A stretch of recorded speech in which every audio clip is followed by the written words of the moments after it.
Hello et bienvenue dans une nouvelle vidéo. Aujourd'hui on se retrouve pour notre Will I Buy It hebdomadaire. Comme tous les lundis, je me rends donc sur différents comptes Instagram pour aller checker les nouveautés, sorties, annonces en termes de make-up, skincare, beauté de manière générale et je vous donne mon avis. On commence avec la page Insta de Shanmood. La première chose qu'on a ici, ce sont de nouveaux produits chez Dolce & Gabbana. Tout d'abord, on a la Blueberry Nutrient Tint pour 52 $. C'est donc une encre de peau. On est sur un produit pour le teint très léger qui apporte d'hydratation, du glow avec un effet floutant. On a 30 teintes. Pour un fluide teinté de base, c'est quand même vraiment pas mal parce qu'on est, comme j'ai dit, sur une couvrance très légère. Donc, on n'a pas besoin d'avoir des teintes forcément très précises. La distribution des teintes, comme souvent, laisse un peu à désirer. Mais enfin, on commence à avoir l'habitude. On a ensuite la Mint Oil Lip Plumper. C'est donc une huile pour les lèvres mentholée pour 39 $. On a un eyeliner, That's My Line Eyeliner pour 29 $. Et le Everkiss Liquid Lip pour 43 $. C'est donc un rouge à lèvres liquide mat. J'ai cru comprendre que c'était une texture un petit peu mousseuse comme on en a vu pas mal récemment. Et là, ça existe en 9 teintes. Alors moi, c'est pas une marque qui m'intéresse particulièrement. Et les produits là, ce sont pas des produits qui m'intéressent particulièrement non plus. Donc, il n'y a rien pour moi ici. Ensuite, chez Lancôme, on a un nouveau mascara Hypnose Drama. C'est le Extreme Volume Mascara. Je ne sais pas en quoi il diffère. Alors, leur mascara Hypnose, il est très connu. Il est très bien. Il y en a de différentes sortes puisque, comme c'est souvent le cas avec ce genre de marque, enfin avec toutes les marques, quand ils sortent un produit qui devient un petit peu phare, ils vont en faire 15 000 déclinaisons. Donc qu'est-ce qui rend cette déclinaison particulièrement différente des autres? J'en sais rien. Je vois qu'elle a une brosse incurvée de façon un petit peu spéciale. J'avais, il me semble, un mascara Hypnose en petit format. Je ne sais pas si je l'ai encore. C'est un bon mascara, c'est un grand classique, mais maintenant on peut vraiment trouver mieux et surtout pour beaucoup moins cher. Ensuite, chez Essence, on a une nouvelle collection, c'est la Got a Crush on Apricots Collection. On a un blush, un highlighter, un gloss, un soin pour les lèvres, après des petits accessoires et un petit liner pour faire des taches de rousseur. Alors, le petit blush, sans aucune surprise, je le trouve très joli. L'highlighter, un petit peu, c'est une texture cuite. Il est joli, mais la couleur pour moi en highlighter, je sais que ça va pas m'aller. L'huile à lèvres là, ouais, allez, pourquoi pas. Essence, c'est vraiment pas cher, hein. Je suis en no-buy pour le moment, donc je vais pas les acheter si c'est encore disponible. Quand je m'autorise de nouveau à faire des achats, oui, le blush, je pense que je voudrais bien le tester. Mais très franchement, s'il est plus là, je vais pas en mourir, hein. Ensuite, chez Freckly, on a un nouveau Freckle Pen. Donc justement, hein, c'est ces petits liners pour faire des petites taches de rousseur. Ça coûte 11,61 $, c'est précis. Il y a 4 teintes. C'est pas le genre de produit qui m'intéresse du tout. Ça m'a jamais intéressé. J'ai jamais eu envie de tester ou d'utiliser ce genre de produit. Il y en a pas mal. C'était la marque Freckly, quand même, faut oser hein, sortir une marque avec ce genre de produit avec un nom aussi similaire. Mais oui, je crois que c'est la marque Freck, précisément, qui avait sorti un produit comme ça à une époque. Enfin bref, c'est pas le genre de produit que j'utilise. Donc, de toute évidence, ça me parle pas du tout. Ensuite, chez Bioma, on a 3 nouveaux produits pour les lèvres. On a tout d'abord le Liptide. Oui, Liptide Lip Oil, donc une huile pour les lèvres à 11,99 $. On a ensuite une huile pour les lèvres mais qui réagit au pH de la peau pour 11,99 $ également. Et enfin, un masque pour les lèvres, encore une fois pour 11,99 $. Bioma, ils font des soins. Il me semble c'est une marque assez populaire. Ils ont aussi des packaging colorés qui attirent un petit peu le regard. Je serais pas contre de tester des produits de leur marque. Il y en a certains où j'ai cru comprendre qu'ils étaient quand même vraiment pas mal. Et en plus, c'est quand même des prix assez abordables. Là, le fait qu'ils sortent des huiles à lèvres, ben, c'est cohérent parce que c'est toujours très tendance. Et que c'est intéressant si une marque de soins est assez populaire, qu'elle commence à se diriger tout doucement vers des articles si pas vraiment maquillage un petit peu hybride. Donc c'est logique, c'est cohérent par rapport à la marque. Les huiles à lèvres, bon bah apparemment la tendance s'essouffle toujours pas. Ouais, je serais pas contre, mais là il n'y a pas un de ces produits lèvres particulièrement qui me fait vraiment envie. Ensuite, chez Jones Road, on a un nouveau produit, c'est le Lippy Stick, ça coûte 22 $. Alors en fait, c'est un baume à lèvres qui est coloré. C'est fait avec du beurre de cacao et des huiles essentielles. On a 11 teintes, dont une teinte complètement transparente. C'est vraiment, c'est l'apparence vraiment d'un baume à lèvres. Vous voyez, des beurre de cacao, hein, littéralement. J'imagine que les couleurs sont sans doute pas hyper intenses, encore que en voyant les photos, c'est quand même des couleurs qui se voient. Je trouve que c'est encore une fois cohérent par rapport à l'identité de la marque, ça correspond bien au genre de produits que je les imagine sortir. Mais ni la marque ni les produits qu'ils font, moi, ne me parlent particulièrement. C'est un peu des produits make-up, no make-up qui allient soins et maquillage, des produits un petit peu multi-usages pour simplifier la routine. C'est pas le genre de routine qui, moi, particulièrement me parle. Ce que j'apprécie, c'est qu'ils sortent quand même des produits qui sortent un petit peu de l'ordinaire, qui ont des textures et des formulations parfois un petit peu spéciales et inédite. Ce que j'apprécie moins, même si je l'ai jamais testé moi-même, c'est que j'ai cru comprendre qu'il y avait quand même pas mal de produits qui me divisaient parce que justement c'est bien d'innover et de faire des choses inédites, mais voilà, clairement parfois on tape un petit peu à côté. Là je pense pas que ce soit le cas, ça a l'air d'être un joli petit produit pour les lèvres, simple, facile à utiliser, mais oui, non, moi ça me donne pas envie particulièrement plus d'essayer la marque. Chez Bobbi Brown, on a un nouveau highlighter, c'est le Petal Glow Highlighting Powder. Ça coûte 56 $, c'est cher, 56 $ pour un highlighter. La teinte, moi, alors c'est joli, hein, mais ce genre de teinte un petit peu rosé, ça me va moins, j'aime moins ça. Alors Bobbi Brown, la make-up artiste, a créé la marque Jones Road, puisqu'elle avait créé la marque Bobbi Brown, et puis je pense qu'elle est partie ou qu'elle a été évincée, j'en sais rien, et elle a fini par créer donc Jones Road, donc c'est assez marrant de parler de ces deux marques à la suite l'une de l'autre, mais non, l'highlighter là, ça m'intéresse pas. La marque Bobbi Brown, j'ai leur primer que je porte d'ailleurs aujourd'hui qui est... c'est une crème vraiment magnifique, mais c'est cher, c'est pas cruelty free, c'est pas une marque qui m'intéresse particulièrement non plus. Alors chez Guerlain, on a des nouvelles poudres météorites, mais alors, bon, c'est pas nouveau, hein, ça existe depuis, j'allais dire des siècles, non, mais des décennies, ça oui. Je pense que c'est juste un nouveau packaging, mais on l'avait déjà vu ce packaging, il me semble. Bref, ça coûte 72 $. Écoutez, on va passer vite fait. Encore une fois, hein, Guerlain, pas une marque cruelty free, pas une marque non plus qui m'intéresse particulièrement. J'ai leur terracotta, c'est un grand classique. Je suis bien contente de l'avoir dans ma collection, mais ouais non, à part ça, c'est à peu près tout. Chez Colourpop, on a un nouveau produit, c'est le Liquid Light Glow Drops. Ce sont donc des petites gouttes un highlighter liquide. C'est quand même très lumineux, très pailleté, hein. Ça pour moi, il y a 3 teintes. Une teinte rosée qui est vraiment très rose, une teinte bronze qui est un peu foncée et une teinte plutôt champagne, donc ça coûte 10 $. Alors la teinte rosée, moi je vois vraiment pas comment et où je l'utiliserai. La teinte bronze, alors ça pourrait faire penser aux Bronzing Drops de Drunk Elephant et qu'on voit partout, toutes les marques sortent un produit de ce genre, mais ça m'a l'air quand même beaucoup plus pailleté que ce genre de Bronzing Drops justement, donc je suis pas sûre que l'utiliser de la même façon dont on utilise les Bronzing Drops, ça soit joli sur le teint. Non, ça pour moi c'est un highlighter liquide. La teinte champagne, bon elle est jolie.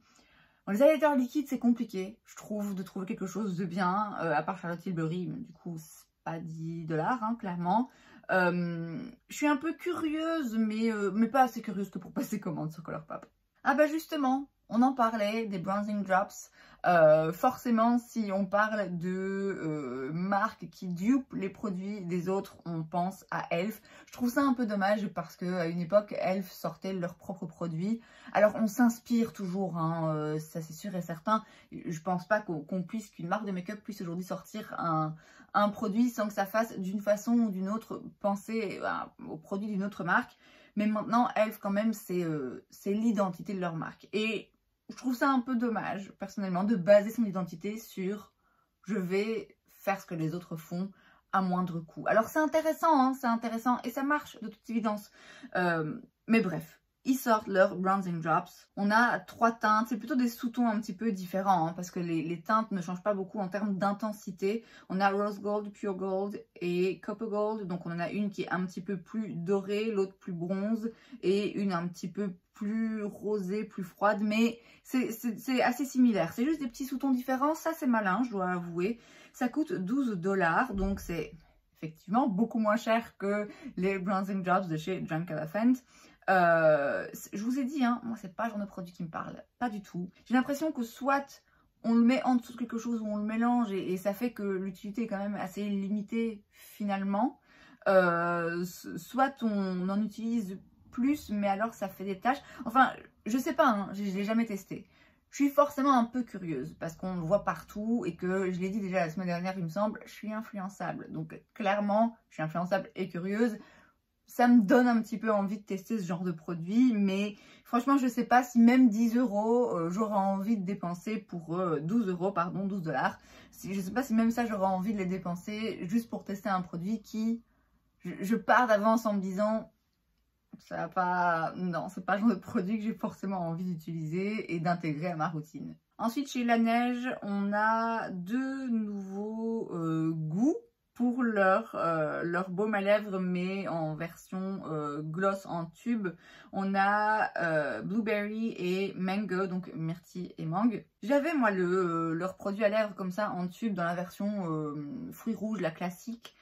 Je sais plus pourquoi je l'ai retiré de ma collection, sans doute parce que je l'utilisais pas et parce que comme moi le masque de nuit, Laneige, il m'a dégommé les lèvres, je pense que je me suis dit non. Il y a sûrement un truc dans la formulation qui ne fonctionne pas sur moi. Je sais que je suis pas la seule, mais je sais aussi que globalement tout le monde adore leurs produits pour les lèvres, donc je dis pas qu'ils sont pas bons et qu'on vous mange, je dis juste que sur moi ça n'a pas fonctionné, donc même avec des nouveaux goûts, non, ça m'intéresse pas. Ensuite chez L'Oréal, on a un nouvel highlighter dans leur gamme infaillible. On en parlait hein, tout à l'heure, c'est un truc que les marques ont tendance à faire quand ils sortent un produit avec un nom dans une gamme particulière de leur marque qui fonctionne et qui devient culte. Ils sortent une ribambelle de produits avec le même tampon, dans ce cas infaillible. Moi j'ai le fond de teint infaillible qui est un fond de teint magnifique, vraiment vraiment magnifique pour le prix. Alors bon, le fond de teint je crois qu'il coûte 20 €, donc le prix drugstore ça commence un petit peu à augmenter, mais c'est vraiment un très très beau fond de teint qui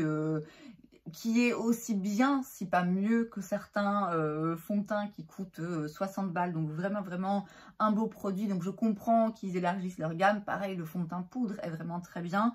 Maintenant c'est donc un highlighter, ça coûte 13 $ et 16 centimes. On a 2 teintes, une teinte champagne et l'autre plutôt blanche. Je trouve qu'ils auraient pu faire une teinte encore un petit peu plus foncée à la limite, mais bon, ce n'est que mon avis. Alors malgré mon amour pour cette gamme infaillible, L'Oréal c'est pas une marque cruelty free, donc a priori j'achète plus dans cette marque. Bon, l'highlighter là, oui, il a l'air joli, mais je pense que j'en ai assez pour le moment. En tout cas, il y en a d'autres. Il y en a d'autres qui me font beaucoup plus envie que celui-là. Donc, c'est pas ce produit qui va me faire jeter mes principes à la poubelle. Le fond de teint, peut-être. Le fond de teint, franchement, peut-être, mais pas l'highlighter.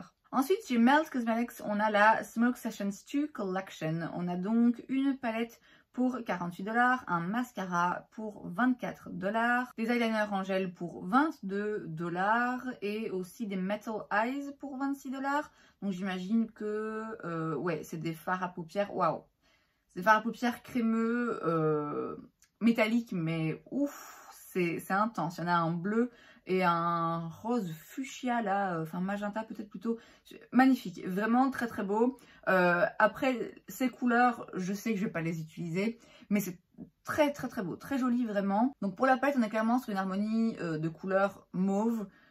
C'est pas le genre d'harmonie de couleurs qui moi me fait particulièrement envie. Maintenant la collection est assez bien faite je trouve, puisqu'on a cette palette avec les teintes mauves, on a les deux fards à paupières crémeux là, métalliques, un plutôt bleu, un plutôt rose qui viennent vraiment compléter le truc. Et puis dans les liners, on en a un mauve et un vert jaune fluo néon qui va bien venir contraster. Donc je trouve que la collection est bien faite.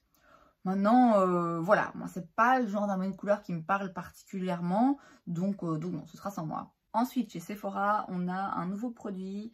c'est le Bronzer Shimmer. Alors, on avait déjà vu, si pas la semaine dernière, la semaine d'avant, des nouveaux bronzers. Là, je crois que c'est encore un nouveau produit, parce que là, c'est un bronzer lumineux qui existe en 3 teintes. Bon, 3 teintes qui sont assez ressemblantes, hein. Encore une fois, je trouve que la teinte la plus foncée va pas vraiment dans le foncé. Les bronzers lumineux, moi j'ai un peu plus de mal. Les blushs lumineux, ça peut encore aller, ça dépend, j'en ai. Les bronzers lumineux, j'en ai aussi, et j'en ai que j'aime bien, mais il faut vraiment pas se louper, hein. Pour moi, en tout cas, pour un bronzer lumineux, je suis vraiment très difficile. Ça peut vite être un petit peu trop lumineux à mon goût, donc non, ça me fait pas envie. On passe ensuite sur la page de Point Click Vibes et on commence avec une nouvelle collection chez Wet n Wild, c'est la Date or Dominate. On a un petit peu tout. Alors, c'est toujours très bon marché, hein, puisque les prix vont de 6,99 $ à 9,99 $. Je trouve ça regrettable qu'ils n'aient pas sorti cette collection à la Saint-Valentin. Mais bon, après, voilà, on s'en fout, hein, mais pour moi, ça c'est une collection de Saint-Valentin. Or, on est en avril. Donc, on a des petits quads de fard à paupières, on a des produits pour les lèvres, des produits pour les yeux. On a aussi un blush avec un pinceau. Il n'y a rien, là comme ça, il n'y a rien qui me saute aux yeux et qui m'appelle particulièrement. Je sais qu'ils ont des produits qui sont vraiment pas mal, mais je pense que c'est un peu qui tout double. Il faut quand même faire un petit peu le tri. Et j'ai dans l'idée, mais peut-être que je me trompe, mais j'ai dans l'idée que ce genre de petite collection, ouais, il y a plus de loupés que vraiment de produits dingues. Donc ouais, là comme ça, il n'y a rien qui me donne envie d'essayer. Ensuite, Sol de Janeiro nous sort un Perfume Mist Discovery Set pour 40 $. Vous avez en fait 5 petites brumes, de 5 du coup de leurs brumes parfumées. Ça, je trouve ça vraiment pas mal. Alors j'en ai une, j'ai la jaune, c'est le numéro 62 je crois, que j'aime bien, mais c'est vrai que les brumes parfumées, je trouve que ça sent pas longtemps. Alors certes, du coup c'est moins cher qu'un parfum, mais voilà, ayant des parfums, la brume parfumée, c'est pas une option vers laquelle je vais me tourner particulièrement souvent. Là, je l'ai parce que je l'avais acheté dans un petit kit. Mais c'est sympa quand même d'avoir le choix, en fait, d'avoir leurs 5, en tout cas 5 de leurs senteurs. Je sais pas s'ils en ont plus, je perds un petit peu le fil. Mais là, vous avez 5 senteurs, donc ça permet de tester un petit peu et de voir lesquelles vous aimez et lesquelles vous vont. Parce que parfois en magasin, c'est pas évident de toujours voir vraiment, de sentir la différence entre différentes brumes parfumées. Donc ça, c'est malin. C'est vraiment malin de leur part de faire un petit kit découverte comme ça. Je serais tentée de l'acheter parce que j'aime beaucoup les senteurs Sol de Janeiro. Ils ont des produits qui sentent merveilleusement bons. Et je me dis, bah voilà, c'est l'occasion d'avoir des senteurs un petit peu différentes pour l'été. Mais en même temps, ouais, je vous dis, je sais que je vais toujours préférer utiliser un parfum qui sent plus et plus longtemps. Mais pourquoi pas, on verra. Ensuite, chez Exa Beauty, on a un nouveau produit, c'est le High Fidelity Brightening Concealer Stick pour 28 $. J'ai déjà entendu parler de cette marque, mais vite fait sur je sais plus quelle chaîne. Mais à part sur une chaîne en particulier, je pense pas, je connais rien de cette marque. Je sais pas du tout le genre de produits qui sortent, le genre de public auquel ils s'adressent. Un stick comme ça, un anti-cerne en stick, moi ça me parle moins. Les teintes ont l'air d'être toutes très ressemblantes. Certaines quand même qui ont des sous-tons un petit peu particuliers. Non, ce produit me donne pas envie d'en savoir plus sur la marque en ce qui me concerne. Et enfin, chez Yves Saint Laurent, on a le Love Shine Candy Glow Tinted Butter Balm. Ça n'existait pas déjà? C'était un autre nom? Écoutez, ils ont tellement de produits de ce genre. Vous voyez, les baumes à lèvres, gloss, mais sous forme de stick. Je perds le fil. Là, on a 6 teintes. Alors, ça a l'air très jolie. De nouveau, la marque Yves Saint Laurent de base, voilà, je peux faire sans, elle n'est pas cruelty free et ça me traumatise pas de ne pas pouvoir acheter leurs produits. Mais j'avoue, encore une fois, je suis influençable, vraiment, leurs produits lèvres comme ça, glossy, que je vois beaucoup passer sur YouTube. Ouais, ça me donne envie, ça me donne un peu envie quand même. Et clairement, je suis pas la seule, hein, parce que je vous dis, ces produits, je les vois beaucoup passer. Et oui, là, le fait qu'ils ressortent un produit un petit peu similaire, dans le même genre de packaging, même genre de de formulation. Oui, ça veut bien dire que là, ils sont en train de battre le fer tant qu'il est chaud, puisqu'ils savent que ces produits sont très tendance. Pas impossible que qu'un jour je finisse par craquer, mais de toute façon pas tout de suite. Hein. Et je vous dis, de base, comme c'est pas une marque cruelty free, en principe, j'y achète pas. À voir. Mais ouais, tout se ressemble un peu, hein, finalement, dans ces produits-là, Yves Saint Laurent. Et c'est donc tout pour cette vidéo, j'espère que ça vous a plu. Si c'est le cas, n'hésitez pas à laisser un like. Vous pouvez aussi vous abonner à ma chaîne, parce que c'est gratuit, donc pourquoi pas. Et moi, je vous vois la prochaine fois. Bye.